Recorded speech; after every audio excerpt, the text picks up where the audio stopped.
ঘটনাস্থলে আমরাও আসলাম।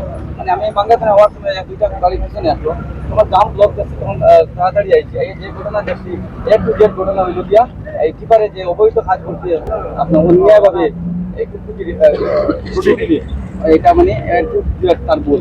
আর এই খান্দিগাম জলালপুর পশ্চিমবঙ্গের এটা অঞ্চলের মানুষের এক নম্বর কথাটা হইল আপনার পাওয়া নেই। তাই বলতো আজকে একদিন না, আজকে 3-4 মাস আগেও একটা ঘটনা এইখানে হয়েছে, যেটা টুকির মধ্যে একটা হামাতে, সেই সময়ও এই যেমন কারণ গতিকে আমরা এই এই সমস্ত যে পাওয়ার মিলে করিয়ে যান, আমরা ম্যানেজার লগে কয়েকদিন আলাপ আলোচনা হয়েছে, এইরকম ঘটনা হইতেছে, কোনো রেসপন্স পাই না আমরা। এখন আমরা অতি সত্ত্বর এই বিচার চাই। এবং আমাদের 228 নম্বর এলপি স্কুল, এখানে একটা মাদ্রাসা, এখানে আপনার পাবলিক হাই স্কুল, হাজার হাজার ছাত্র মসজিদও আছে, কোনো ধরনের মানে আমরা ইয়ে পাইয়েন না। এই ঘটনার ফলে সব এ টু জেড পাওয়ার নেই।